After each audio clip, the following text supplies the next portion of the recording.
Hello YouTube, it's Uncle No Identity, and in today's video we're gonna do something called Operation Restoration, where I take a look at old kits and I see if I can try to put them back together and fix them up. Here we have a 440 cubic inch V8 in turquoise. I've stripped off all of the old paint, as we can see, or most of it. All of it from the air cleaner and the valve covers. Carburetor is stripped of paint. There's a little pool of liquid there we'll clean up. So in this little mini series, if you want to call it that, we're going to take a look at some old things and see if we can fix them up. Maybe we can Frankenstein this equipment and use it for other things. So we'll move that motor out of the way, because what I wanted to show you was this old car. I think I've shown this one on the channel before, but in case I haven't shown y'all, we're gonna take a look at it today. I got most of the parts. It is the Revell Dodge Challenger TA 2-in-1 kit. It's a good kit. My only complaint is the 1/24 scale cars always seem to look a little weird. I don't know, especially the engines. Of course, a 1/24 scale motor of a 340 is going to be bigger than a 1/25 scale 440, but there's something better I like about the smaller scaled engines. But anyway, here we have the 340. It's a 340 cubic inch mill. Got the distributor cap on the back, which I was kind of told an easy way to tell big blocks and small blocks is small blocks have distributor caps in the rear, and big block motors like this 440 have their distributor caps in the front. That's not always the case, but I think on Mopars that's the case. Spark plug number 3 is wired up, and I'm going to find the wirings. Oh, just pulled it out of its socket. Cool. So that's Spark 3 though, and I can tell just by its length. So I'm going to re-glue that. I might try repainting this motor. I don't really like the paint job on it. Doesn't look very good. I like the manifolds though. They're dark gray with some red rusting on there. But I might just repaint the whole thing black and then just go from there. Some more orange, I think. Here's the air cleaner. It's got a dirty 340 logo, and all of their stickers are dirtied, but the air cleaner is clean. That's pretty cool looking. I like it. Here we have the dashboard of the car. It's in bad shape. I need to repaint this. I might just do a black interior on this car. I don't know, make that easy on me. Paint a brown steering wheel. Maybe black with some silver spokes, but I think that looks like I think that's supposed to have black spokes in the middle. I think that's the plush kind of wheel, steering wheel.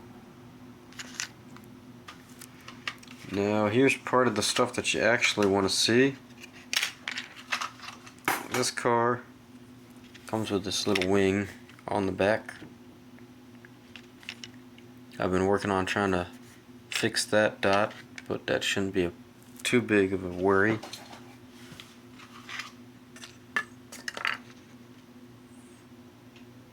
Got all of my headlights right here. Here's the famous Challenger grille with parking lights down low.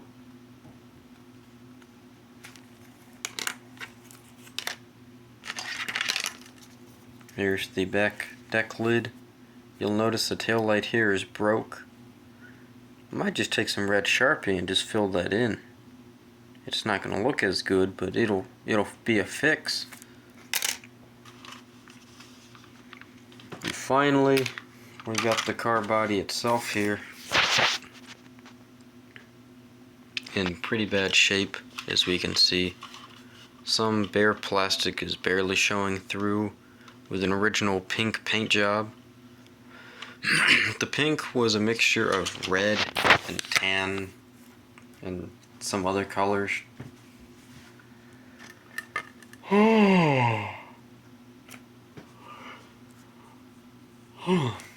Excuse me.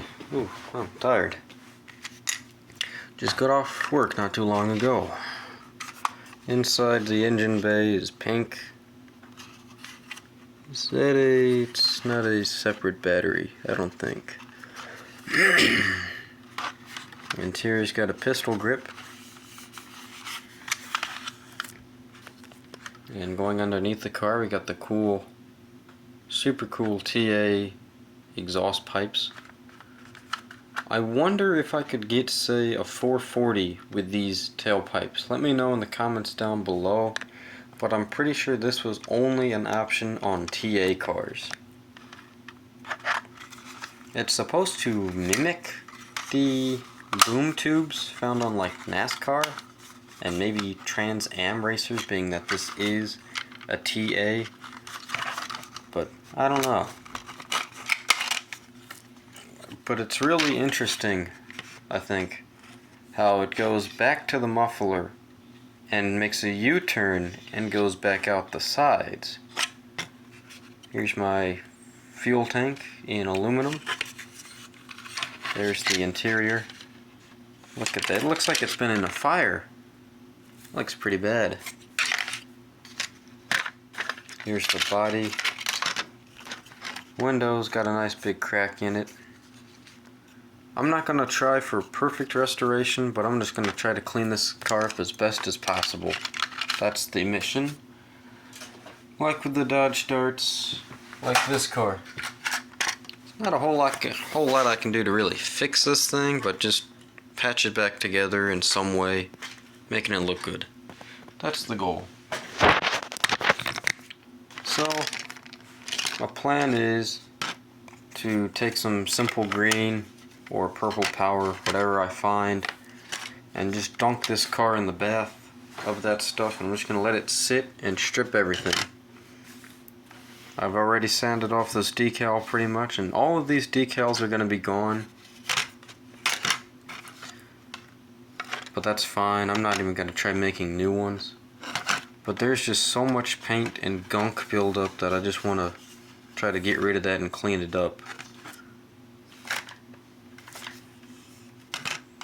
Hey, I noticed something. I was looking at cars the other day, like Challengers, like the Black Ghost. This has a bigger rear window than the Black Ghost because this is a solid top, rather than a gator grain or vinyl top, where the vinyl goes out to here, thus creating a smaller window. I just noticed that and thought that was pretty interesting.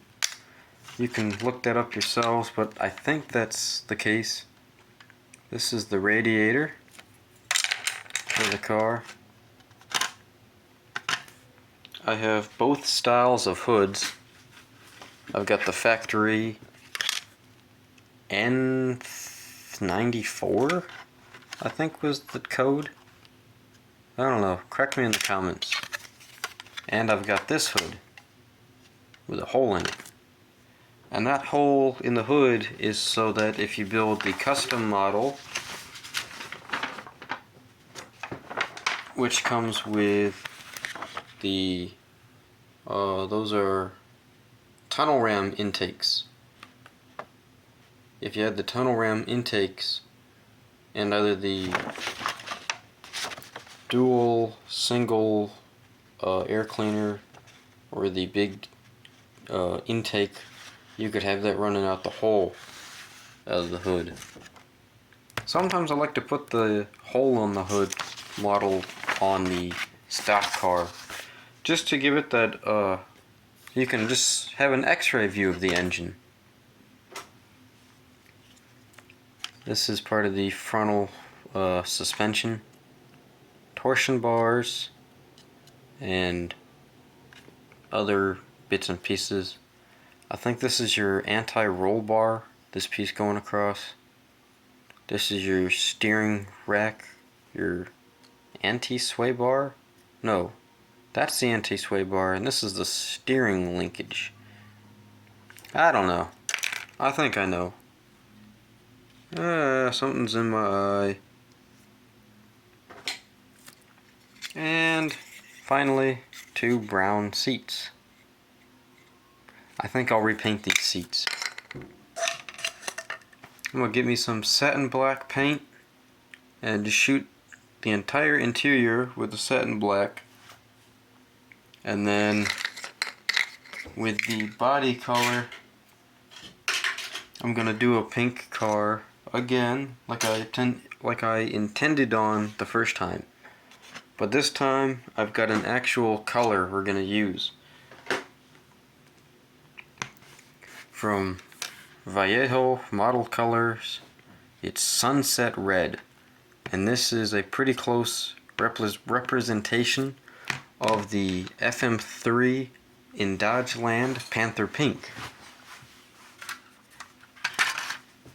Here we have a 67 Pontiac GTO, and on the back I've ran an experiment on the color. It dries flat, so you'll need to put a gloss coat on the car when you're done with it. But that's the color, how it looks. I think that's a pretty good representation of Panther Pink, so we're going to use that color. Got to strip the paint off this too. Bunch of paint stripping, and then repainting, priming, washing, sanding, the whole 9 yards. That's it for this little update on the channel. Just a little what's been going on kind of situation. Like I said, I'll have to hunt down some paint stripper, simple green or purple power, I'm told works well. Just need a Tupperware container, fill it up, put the car in, and close the lid, and then let it sit over the weekend. Well, I'm Uncle No Identity. Hope you liked this video, and I'll see you guys in the next one. Cheers!